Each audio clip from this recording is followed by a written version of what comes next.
El teorema más famoso de la historia, Pitágoras, parte 2.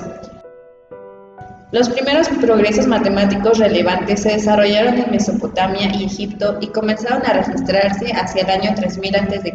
Pitágoras creía que los números eran la esencia de todas las cosas y que el mundo era armonía.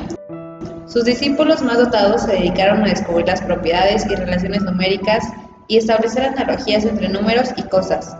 La primera estampa en el camino hacia el concepto de número fue el reconocimiento de las diferencias como mucho y poco, cantidad grande y cantidad pequeña, o la diferenciación intelectual entre lo uno y lo múltiple.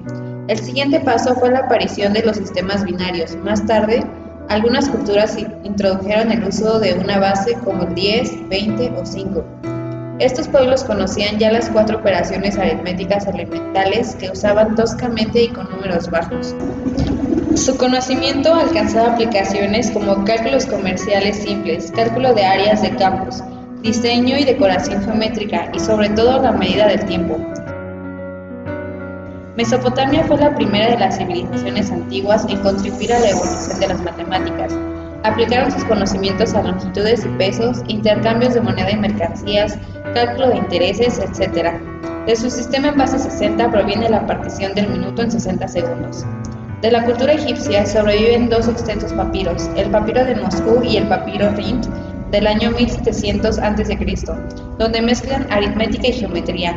La geometría egipcia tuvo su origen en la necesidad que provocaba la crecida del río Nilo de volver a trazar las lindes de los terrenos cultivados. Por su parte, los antiguos indios utilizaban el sistema numérico decimal, conocían el cuadrado, rectángulo, triángulo, círculo, cono, cilindro y el cubo. Además, para pi utilizaron las aproximaciones 27 octavos y 243 sobre 80, etc. En Grecia, grupos de pensadores se reunían alrededor de un sabio creando centros de estudio. La escuela jónica fue fundada por Tales de Mileto, a quienes se le atribuye el descubrimiento del poder de atracción de los imanes. Calculó la altura de las pirámides a partir de la longitud de su sombra, la distancia de un barco a la costa y se atribuyen demostraciones deductivas. Da el nombre de 2 teoremas. Primer teorema de Tales. Si por un triángulo se traza una línea paralela a cualquiera de sus lados, se obtiene otro triángulo semejante. Segundo teorema de Tales. Sea B un punto en la circunferencia de diámetro AC, distinto de A y C, entonces el triángulo BC es recto. El estudio pitagórico de los números comenzó como una búsqueda espiritual. Los 10 números pitagóricos eran la década.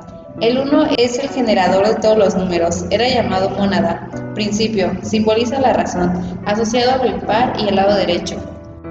El 2 era la dualidad, llamado diada, simboliza la materia, imperfección, contrastes, se asocia al lado izquierdo, introduce la primera dimensión con longitud. Se consideraba principio de lo femenino. El 3 era la tríada, símbolo de la perfección, se le daba carácter masculino, introduce la segunda dimensión. El 4 significa ley universal, introduce la tercera dimensión. El 5 era la unión de la diada y tríada, de lo femenino y lo masculino, y así símbolo del matrimonio. El 6, símbolo de la procreación y de la familia.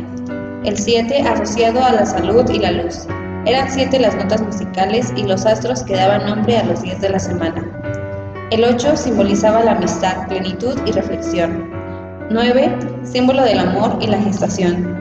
Finalmente, el 10 era el símbolo de Dios y del universo, representado mediante la tetractis, con un significado místico similar a la de la pentalfa. El pentagrama místico era el emblema de los pitagóricos y se obtenía al trazar las diagonales de un pentágono regular. El vínculo que establecen entre aritmética, geometría y música convirtió el arte musical en una rama de las matemáticas. El sabio de Samos estudió las leyes de la acústica y fue el primero en encontrar una relación de los números y los sonidos armónicos. Las civilizaciones grecorromanas cultivaban el conocimiento teórico en las 7 artes liberales. En un primer grupo incluían la aritmética, la geometría, astronomía y la música. En el otro, gramática, dialéctica, retórica. En conjunto constituyen los 7 caminos que llevan al hombre al equilibrio con el universo armónico. Los pitagóricos creían que los cuerpos al moverse en el espacio generaban vibraciones armónicas, la música de las esferas. El pilar del universo aritmético de Pitágoras en armonía era que 2 medidas cualesquiera siempre conmensurables, es decir, siempre podían ser comparadas apelando 2 números enteros. El concepto de conmensurabilidad está relacionado con lo que hoy llamamos números racionales. En la actualidad se han clasificado los números como sigue. Complejos, suma de un número real y un imaginario. Reales, conjunto de racionales e irracionales. Racionales, los números que pueden representarse como el cociente de dos enteros, es decir, una fracción común m sobre n, donde m es el numerador y n el denominador distinto de cero. Irracionales, dos números que no pueden expresarse como una fracción m sobre n. Imaginarios, números complejos cuya parte real es igual a 0. Z es igual a x más y. Dentro de los racionales se distinguen enteros. Incluye los naturales distintos de 0, negativos y el 0. Naturales, cualquiera de los números que se usan para contar los elementos de un conjunto. 0, signo numérico de valor nulo. Enteros negativos, números reales inferiores a 0. Fraccionarios, números que expresan una cantidad dividida entre otra. Dentro de los naturales se distinguen primos, todo número natural mayor a 1 que tiene tan solo dos divisores distintos positivos, el mismo y el 1. Compuestos, todo número natural no primo, excepto el 1 y el 0, que tienen uno o más divisores distintos de 1 y sí mismo. La investigación histórica en matemáticas atribuye el desconcertante descubrimiento de los irracionales al pitagórico Hipaso de Metaponto. Hipaso estudiaba el cuadrado. Los pitagóricos no conocían a nadie que hubiera calculado la diagonal. Él lo hizo empleando el teorema del maestro, utilizando un cuadrado del lado 1. Encontró que la diagonal medía raíz de 2, número irracional. En sus tiempos significaba el hundimiento absoluto de los principios más básicos del pitagorismo. La aparición de los irracionales implicó la independencia de la geometría respecto a la aritmética. El número raíz de 2 fue el primer irracional que se descubrió.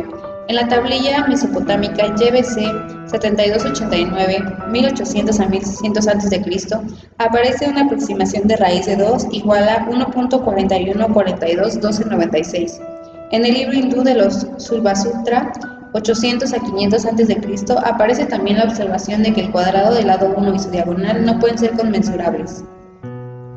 La escuela de pensamiento de Pitágoras se fraccionó. La división más célebre establecía dos grupos, los pitagóricos y los pitagoristas, considerando los primeros como músicos y los segundos como matemáticos. Pero hasta el momento ha sido difícil encontrar evidencia que avalen o desacrediten esa división. Algunos investigadores afirman que las diferencias entre Pitágoras y sus seguidores fueron máximas, pues aquel solo se ocupó del aspecto religioso, mientras que la investigación matemática fue el centro de interés de sus pupilos.